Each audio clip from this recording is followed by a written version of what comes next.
Bem-vindo ao meu canal e a este vídeo. Sabemos que Jesus usava termos, costumes e expressões da época e de Israel para exemplificar seus ensinamentos. E aqui vamos fazer um paralelo da simbologia dele ser o noivo, da igreja ser sua noiva e das etapas e significados em termos do casamento judaico da época. A Bíblia traz Jesus na figura de um noivo e a igreja sendo sua noiva. Alguns exemplos são esses. Em primeiro lugar, o apóstolo João escrevendo aos cristãos residentes na cidade de Corinto. O zelo que tenho por vocês é um zelo que vem de Deus. Eu os prometi a um único marido, Cristo, querendo apresentá-los a ele como uma virgem pura. Ou então, nesses outros trechos. Pois o marido é o cabeça da mulher, como também Cristo é o cabeça da igreja, que é o seu corpo, do qual ele é o Salvador. Ele é a cabeça do corpo, que é a igreja. É o princípio e o primogênito dentre os mortos, para que em tudo tenha a supremacia. E Jesus disse que ele iria embora, mas voltaria para buscar aqueles que crescem nele, sua igreja. Na casa de meu pai há muitos aposentos. Se não fosse assim, eu lhes teria dito: vou preparar-lhes lugar. E se eu for e lhes preparar lugar, voltarei e os levarei para mim, para que vocês estejam onde eu estiver. Feito esse breve panorama, surge a pergunta: o que mais a volta de Jesus tem a ver com o casamento judaico? Como fazer este paralelo? Vamos falar então sobre o casamento judaico na época de Jesus. Para os judeus, o casamento não é apenas uma instituição criada pelos homens, mas sim um mandamento divino, como escrito no livro de Gênesis. Criou Deus o homem à sua imagem, a imagem de Deus o criou. Homem e mulher os criou. Deus os abençoou e lhes disse: sejam férteis e multipliquem-se, encham e subjuguem a terra. Dominem sobre os peixes do mar, sobre as aves do céu e sobre todos os animais que se movem pela terra. E mais, os judeus entendem que os casamentos são arranjados nos céus. No livro do Talmud, por exemplo, está escrito que 40 dias antes da concepção é decretado nos céus que a filha dessa pessoa está prometida ao filho daquela outra. No Zohar, que é conhecido como Livro do Esplendor, da Cabala ou mística judaica, está escrito que o casamento é a união de duas metades de almas que foram colocadas em corpos separados quando a alma desceu à terra. Essas almas gêmeas vão ser reunidas através do casamento. O casamento representaria uma única alma habitando em dois corpos diferentes. O matrimônio em hebraico é Kiddushin, que significa consagração, santificação ou dedicação, pois é uma ocasião sagrada no judaísmo. Em nossa cultura, existem as fases do namoro, noivado e casamento em si. Mas o casamento judeu era estabelecido de forma legal, por contrato, a partir de procedimentos bem definidos. Possuía basicamente 3 etapas: compromisso, desposamento e bodas. A primeira etapa era o do compromisso, correspondente ao nosso noivado, em que a noiva era prometida ao noivo por meio de um contrato chamado ketubá. O rapaz preparava um contrato para ser apresentado ao pai da moça, constando termos do casamento e o preço da esposa, o valor que se propunha a pagar para se casar com ela. Em geral, era bem alto, para compensar o gasto que a família teve para criá-la. Se o pai da moça aceitasse o contrato, o rapaz enchia um cálice de vinho e oferecia à moça. Caso ela bebesse, era sinal de que tinha aceitado a proposta, e a partir de então tinham um compromisso legal. No passado, era entregue um presente à noiva, com um valor sempre superior a uma moeda. Mas a partir do século VII, o presente foi substituído por um anel sem pedras preciosas, que era colocado pelo noivo no dedo indicador direito da noiva, o que efetivaria seu vínculo. Após recitar essas palavras: eis que me és consagrada por este anel, segundo a lei de Moisés e de Israel. A segunda etapa correspondia ao desposamento, equivalente ao nosso noivado. Nesse momento, já eram considerados marido e mulher, porém sem ter relações conjugais. O rapaz ia preparar a nova casa e organizar os presentes que as famílias davam para que o novo casal não iniciasse sua nova vida sem nada. Quando tudo estivesse pronto, ele voltaria para buscar a moça. Em geral, esse tempo de organização poderia levar 2 anos. O rapaz construiu um quarto para a lua de mel na casa de seu pai. Tinha que ser um lugar bem bonito, porque passariam 7 dias ali. E mais, as especificações eram dadas pelo pai do rapaz. E era o pai que dizia quando tudo estava pronto e dava permissão para que o rapaz fosse buscar a moça. Assim, o rapaz não sabia quando voltaria, apenas seu pai. Nesse meio tempo, a moça era considerada consagrada, separada ou comprada por um preço e deveria usar um véu quando saísse de casa para mostrar que era comprometida. Ela ficava se preparando para o casamento e, como não sabia quando o rapaz voltaria para buscá-la, tinha que estar sempre pronta, assim como suas irmãs ou damas de honra, que mantinham suas lâmpadas preparadas, porque alguns noivos tinham o costume de buscar suas noivas no meio da noite, de surpresa. Quando tudo estava pronto, o pai do rapaz dava permissão a ele para buscar a sua noiva.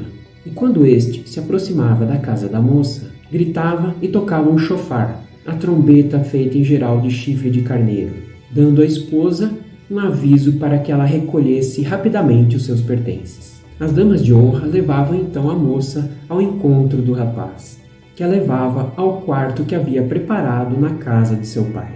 Por fim, a terceira etapa correspondia às bodas, ao casamento em si, mas não sem antes ocorrer a mikvá ou mikvé, uma purificação mediante uma imersão ritual em água, como um batismo.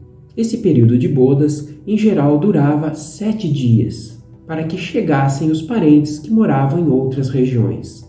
Durante a cerimônia de casamento, os noivos não levavam consigo nenhum bem material, como joias ou relógios, representando um despreendimento material. E tudo que era preparado para as bodas passava por um rigoroso processo de supervisão, limpeza e análise. Inclusive os objetos a serem utilizados eram esterilizados no fogo, para evitar qualquer contaminação e manter a pureza. O vestido da noiva tinha que ser branco, para mostrar pureza, mas o traje do noivo não possuía qualquer restrição. Mas então, qual o simbolismo desses casamentos judaicos com a volta de Jesus? Vimos antes que Jesus representa o noivo e a igreja sua noiva.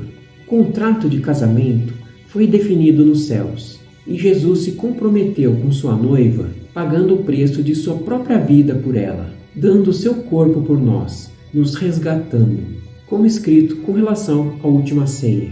Tomando o pão, deu graças, partiu e o deu aos discípulos, dizendo: "Isso é o meu corpo dado em favor de vocês. Façam isso em memória de mim." E ao nosso resgate. Por essa razão, Cristo é o mediador de uma nova aliança, para que os que são chamados recebam a promessa da herança eterna, visto que ele morreu como resgate pelas transgressões cometidas sob a primeira aliança. E o contrato foi aceito com vinho, que foi recebido pelos discípulos na ceia. Em seguida, tomou o cálice, deu graças, ofereceu aos discípulos e todos beberam. E lhes disse: "Isso é o meu sangue da aliança, que é derramado em favor de muitos." Jesus disse que iria preparar lugar para sua noiva na casa de seu pai. "Na casa de meu pai há muitos aposentos. Se não fosse assim, eu lhes teria dito: vou preparar-lhes lugar. E se eu for e lhes preparar lugar, voltarei e os levarei para mim, para que vocês estejam onde eu estiver." Então Jesus voltará para buscar rapidamente sua noiva, para morar no céu com ele e seu pai. E com relação aos 2 anos que poderia durar esse tempo de preparação, o apóstolo Pedro diz que para Deus um dia é como 1000 anos, mostrando que o tempo de Deus é bem diferente do nosso. Não se esqueçam disso, amados. Para o Senhor, um dia é como 1000 anos, e 1000 anos como um dia. E após Jesus ter pago o preço por sua noiva, correspondendo à sua morte e sua ressurreição, quase 2000 anos já se passaram, o que representa que estamos bem perto de seu retorno. Jesus relata que não sabia o dia e a hora de sua volta, somente seu Pai. Quanto ao dia e a hora, ninguém sabe, nem os anjos dos céus, nem o Filho, senão somente o Pai.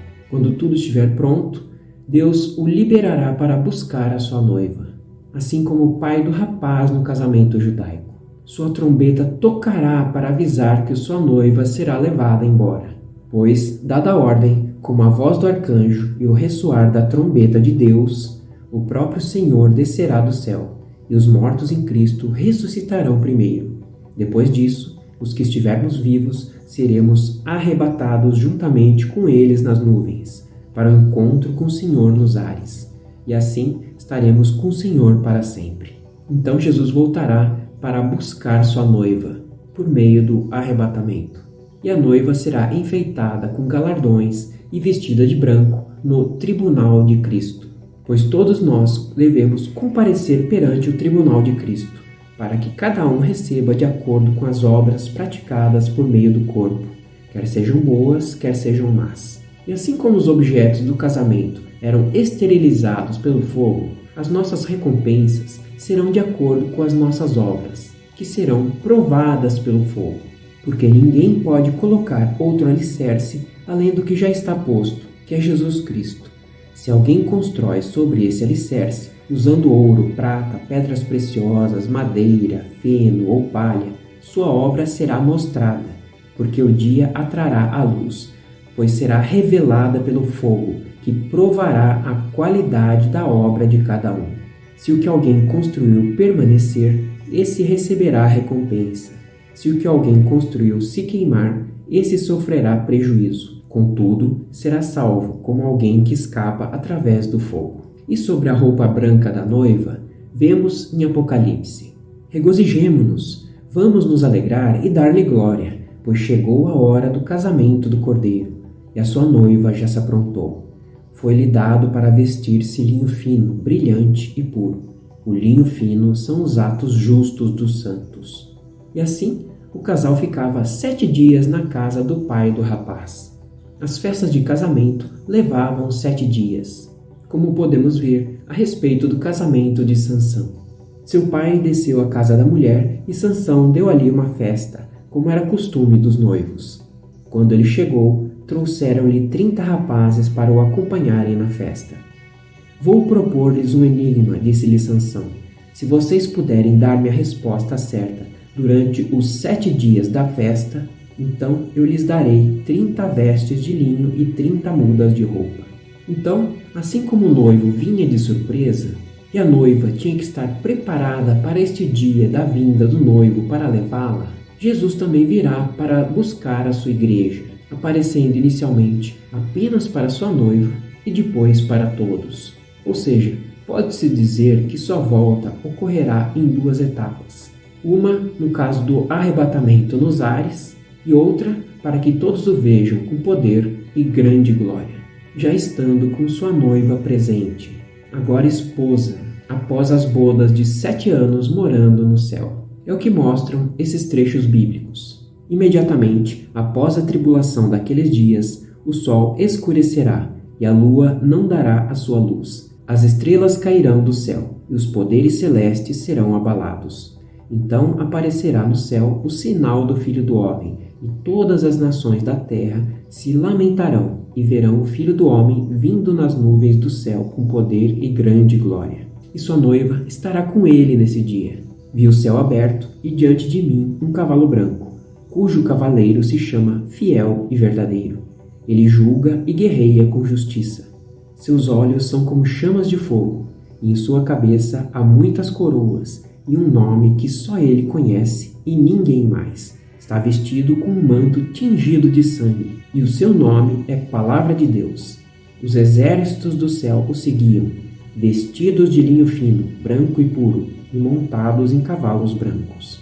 Como no casamento judaico, o vestido da noiva tinha que ser branco, mas o traje do noivo não tinha restrições. Poderia ser tingido de sangue, conforme diz o texto lido. E Zacarias ainda mostra mais como os santos virão com Jesus em sua segunda vinda. Vejam, o dia do Senhor vem, quando no meio de vocês os seus bens serão divididos. Vocês fugirão pelo meu vale entre os montes, pois ele se estenderá até Azel. fugirão como fugiram do terremoto nos dias de Uzias, rei de Judá. Então o Senhor, o meu Deus, virá com todos os seus santos. E essa palavra santos, no hebraico, é kadosh, que significa sagrado, separado. Esse termo procede de kadash, que é também algo que foi consagrado, preparado. Não se refere aos anjos, mas sim ao povo santo, à igreja, como mostrado por Pedro. Vocês, porém, são geração eleita, sacerdócio real, nação santa, povo exclusivo de Deus, para anunciar as grandezas daquele que os chamou das trevas para a sua maravilhosa luz. Em sua primeira vinda para a terra, Jesus também veio em duas etapas. A primeira, quando todo mundo o viu, em seu ministério até sua morte. E na segunda, quando apenas seus seguidores, sua igreja, o viu, conforme podemos atestar no livro de Atos. Em meu livro anterior, Teófilo, escrevi a respeito de tudo que Jesus começou a fazer e a ensinar, até o dia em que foi elevado ao céu, depois de ter dado instruções por meio do Espírito Santo aos apóstolos que havia escolhido. Depois do seu sofrimento, Jesus apresentou-se a eles e deu-lhes muitas provas indiscutíveis de que estava vivo. Apareceu-lhes por um período de 40 dias, falando-lhes acerca do reino de Deus. Tendo dito isso, foi elevado às alturas enquanto eles olhavam, e uma nuvem o encobriu da vista deles. E eles ficaram com os olhos fixos no céu enquanto ele subia. De repente, surgiram diante deles 2 homens vestidos de branco, que lhes disseram: Galileus, por que vocês estão olhando para o céu? Esse mesmo Jesus, que dentre vocês foi elevado ao céu, voltará da mesma forma como o viram subir.